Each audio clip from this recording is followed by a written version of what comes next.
कविता की अमन के साथ सगाई हो गई। 2 महीने बाद शादी की तारीख पक्की कर दी गई। शादी की तैयारियां बड़े जोर शोर से चल रही थी और हो भी क्यों ना। परमिंदर जी की इकलौती बेटी की शादी थी। उनकी पत्नी पूनम बड़े चाव से एक एक चीज़ जुटा रही थी बेटी के लिए। उनका बेटा अनमोल अभी 15 साल का था। शादी के लिए हॉल बुक किया गया। मेहंदी वाला ब्यूटी पार्लर, कैटरेले, डेकोरेशन, हर तैयारी कविता के माता पिता बड़े चाव से कर रहे थे।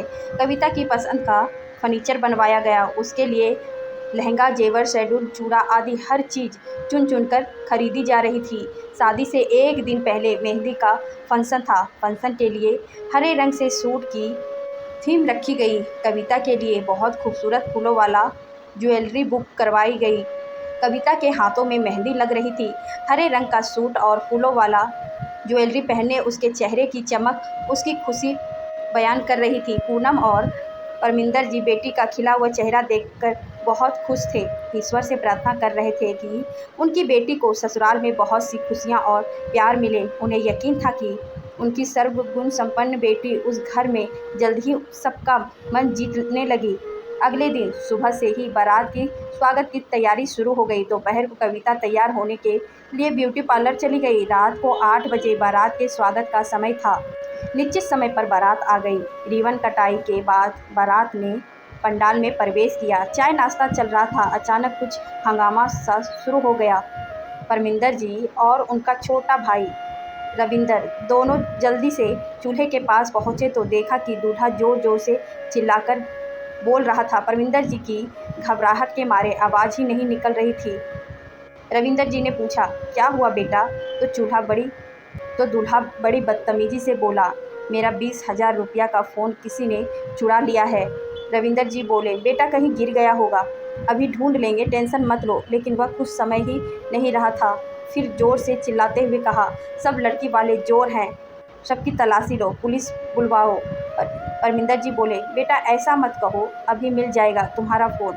फिर उन्होंने लड़के के पिता से कहा, आप समझाइए ना भाई साहब।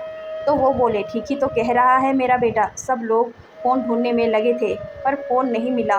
परमिंदर जी ने चूल्हे से कहा, सुबह मार्केट खुलते ही तुम्हें नया फ़ोन दे देंगे।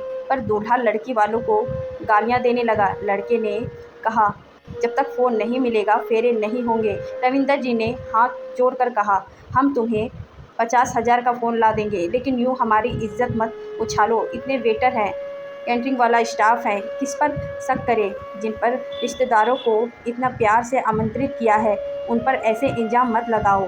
पर दूल्हा और उनके पिता कुछ समझने को तैयार ही नहीं थे। इतने में अचानक दूल्हे के गाल पर एक झन्नाटेदार थप्पड़ पड़ा। यह कविता थी। वह बोली, भाग जाओ यहाँ से, मुझे तुम जैसी बदतमीज़ इंसान से शादी नहीं करनी, जिसे बड़ों से बात करने की तमीज़ तक नहीं है। फिर वो अपने पापा की ओर मुड़ी और बोली, पापा यह आदमी भरी सभा में आपकी इज्जत उछाल रहा है तो शादी के बाद मेरे साथ कैसा व्यवहार करेगा? चाचा जी, मुझे अपने परिवार की इज्जत बहुत प्यारी है, इसे धक्के मार कर निकालिए यहाँ से, मुझे शादी नहीं करनी है। फिर क्या था, सबने मिलकर बारात को भगा दिया। परमीन जी और पूनम जी रो रहे थे। तभी उसके चाचा मुस्कुरा कर बोले, भैया भाभी आप लोग रोना बंद कीजिए, हमें तो गर्व होनी चाहिए अपनी बेटी पर। आज अगर ये हिम्मत ना दिखाती तो पता नहीं शादी के बाद क्या क्या झेलना पड़ता इसे।